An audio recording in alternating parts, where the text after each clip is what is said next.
Así como estoy aquí, un peso sobre mi cuerpo. Parecía como una cola de pez que se movía sobre las partes inferiores de mi cuerpo. Es decir, sobre los pies. Los focos los había dejado encendidos, debí haberlos dejado apagados, ¿no? Fue tontería mía, haberlos dejado encendidos. Pero, bueno, los dejé encendidos. Ya ni modo, pues. Y sentí un peso, aquí, en el cuerpo, sobre el pecho. Iba a respirar y no podía, sentía que me ahogaba.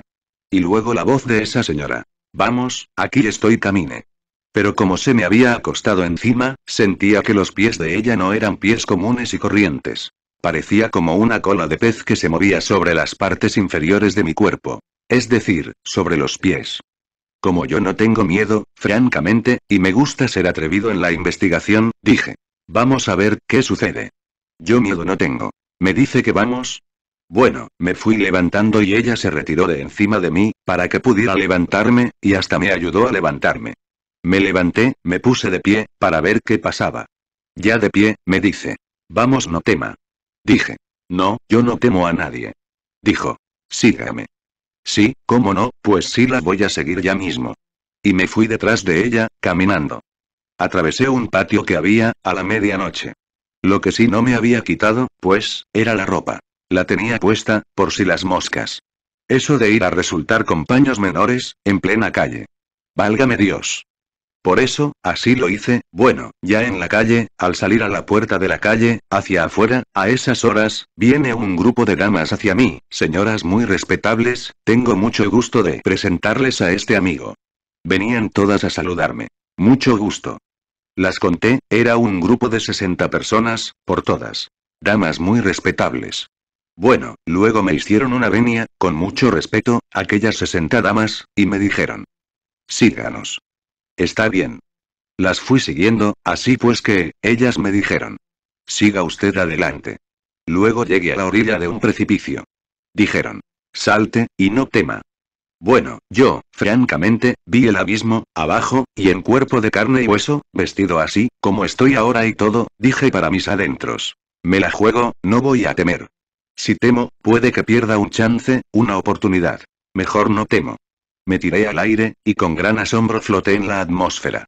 No había duda. Mi cuerpo físico había entrado en la cuarta vertical. Así, flotando en el ambiente, me fueron llevando a través del océano. Sé que miré también hacia abajo, y vi el océano Atlántico, no había duda, y yo flotando en el ambiente, y aquellas 60 personas ginas me acompañaban. Yo no vi nada de eso de que dijeran. Que las brujas andan en escobas, viajando, o algo por el estilo. Ahí no había nada de eso. Vi a esas 60 señoras venerables todas, muy respetables, flotando en el ambiente circundante y animándome a no tener miedo. Esa era la cruda realidad de los hechos. Dije. Bueno, vamos a ver en qué para toda esta cosa. Al fin llego. ¿A dónde? ¿Qué lugar es este? Me dijeron. Es España, señor. Ah, este es España. Avanzo un poco más y me encuentro ante un extraño edificio. ¿Este edificio, qué es? Válgame Dios y Santa María. ¿Dónde estoy yo metido ahora?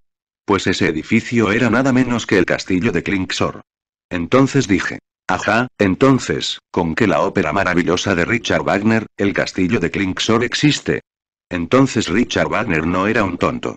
Se las sabía todas, y de todas, de inmediato supe, por intuición, que ese castillo de Klingsor era la antítesis de aquel otro castillo, que es el castillo de Montsalvat, donde está el Santo Grial, nada menos.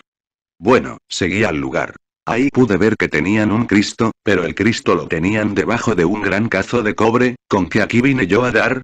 Bueno, el castillo estaba rodeado de jardines espléndidos, todo era maravilloso. En el centro, dentro del castillo, había un gran salón, con una alfombra de esas, estilo siglo XVIII. Qué de espejos de cristal de rocas, qué lujo exorbitante. Todo era espléndido ahí. Un candil que caía, iluminando la estancia, y debajo del candil aparecía una mesa. Bueno señores, les cuento que allí estuve. Allí vi que danzaban las parejas, alegres, a la medianoche hombres y mujeres danzando. Encontré que esa era una población de seres humanos que llevan su cuerpo en estado de ginas y que viajan por entre la cuarta vertical. Pero sí hay algo que me dejó estupefacto. Estaba prohibido nombrar a la Divina Madre Kundalini, estaba prohibido nombrar al Cristo. Entonces ya me di cuenta que esas gentes eran ginas negros. Al nombrar uno al Cristo, le dicen. Cuidado con esas malas palabras. O nombrar uno a la Divina Madre, a la Virgen Madre, es suficiente para que se enfurezcan inmediatamente, esas gentes, y de amigas se tornan en terribles enemigas a muerte. Entonces dije: estos son jinas negros. Ya conocí esta cosa, ni modo, salí de aquel recinto, solo por mi propia cuenta, y a través de la atmósfera nuevamente, dije: voy a irme para la casa. Pude regresar sano y salvo, nada me había pasado, pero sí había tenido una linda experiencia. Había conocido a los jinas negros. Así pues, si hay jinas blancos, también hay jinas negros. Y conozco los jinas blancos, porque yo he estado, personalmente, en el templo de Chapultepec, en México. Más aún, les voy a decir una gran verdad, se las voy a confesar, yo soy miembro activo del templo de Chapultepec, en México. En ese templo tenemos una copia del Santo Grial. En ese templo tenemos un salón maravilloso y allí se reúnen hermanos gnósticos. Quien está dirigiendo ese templo ahora, es el maestro Rasmussen y su esposa. Ambos son gnósticos. Allí se sigue al Cristo, son jinas blancos. De manera que vean ustedes las dos antípodas. Jinas negros y jinas blancos. Y a ambos los conozco por experiencia directa, no por lo que otros digan o dejen de decir, con Little antes. Las tres montañas, Capitán 8. Estado jinas, para mí la ciencia jinas no es opinión, sino verdad asentada, y si queréis que os la muestre con la experiencia vivida, escuchad con paciencia el subsiguiente relato. 30 veces había visto caer las hojas de otoño en mi presente reencarnación, cuando hube de trabajar consciente y positivamente con la doctrina de los jinas o de Jano. Cualquier noche de maravillas, Little antes, mi sacerdotisa esposa, me hizo sublime invitación, encontrábame reposando en el tálamo nupcial, con el cuerpo relajado, boca arriba, decúbito dorsal. Debo aseverar con cierta solemnidad y para bien de la gran causa, que en esos instantes me hallaba en estado de alerta novedad, alerta percepción. Dormitaba atento y vigilante como el vigía en época de guerra. Obviamente anhelaba con sed infinita algo extraordinario. Después de las consabidas invocaciones de rigor, sentí como si otro ser humano se posase sobre mi relajado cuerpo, exactamente sobre aquellas cobijas, frazadas o sarapes que deliciosamente me protegían del frío de la noche. Incuestionablemente era Little antes. La reconocí por la voz cuando en forma vehemente me llamara con mi nombre de pila. Ostensiblemente aquella dama, adecto, mediante la ayuda extra de algunas gentes jinas, había conseguido meter su cuerpo físico dentro de la cuarta dimensión. Vamos. Me dijo vamos. Vamos. Y yo que con ansia infinita siempre había aguardado este instante, presuroso me levanté del lecho. Resulta palmario y evidente que al levantarme así ayudado, de hecho atravesé la barrera de la velocidad de la luz, quedando entonces de pie junto al lecho de penitente y anacoreta, con el cuerpo físico bien sumergido dentro de la cuarta dimensión. Salí de mi recámara con paso firme y decidido, atravesé un pequeño patio, me dirigí a la calle. Cediéndome el paso con mucha reverencia, cierto grupo de damas muy ancianas, se inclinó reverente ante mi insignificante persona que nada vale. Agradecí su especial deferencia. Salí de la ciudad seguido muy de cerca por aquel grupo de gentes jinas. Me dirigí hacia las montañas vecinas. Sentí como si me hubiera hundido en un remoto pasado sublunar antiquísimo, comprendí que había penetrado en el cosmos inferior, se me sometió a pruebas de valor haciéndoseme pasar por encima de profundos precipicios, flotando en el ambiente circundante de la cuarta vertical, acompañado por Little antes y toda la comitiva de gentes jinas, atravesé el borrascoso océano y llegué a cierto lugar secreto de la vieja Europa, penetré valerosamente en cierto castillo, donde hube de contemplar con asombro un extraño símbolo bajo el cual había un crucifijo. El regreso a mi mansión fue relativamente fácil, pues es ley en la cuarta dimensión que todo regresa a su punto de partida original. Little antes y yo comentamos muy alegremente todo esto. Obviamente habíamos logrado un triunfo maravilloso. Días después continuamos con estos experimentos, aprendimos a meter el cuerpo físico dentro del cosmos superior. Hoy, por experiencia directa, sabemos que con la ayuda de la Madre Divina Kundalini podemos poner el cuerpo físico en estado de jinas, para viajar por entre el cosmos de arriba. Medicina oculta y magia práctica, la maestra Little antes, la gurú Little antes, conocida en la Tierra con el nombre profano de Arnolda de Gómez, me enseñó los estados de jinas. Esta dama adecto es mi esposa sacerdotisa, y mi colaboradora esotérica. Yo había leído mucha literatura ocultista, pero jamás había encontrado datos concretos sobre el modus operandi de los estados de jinas.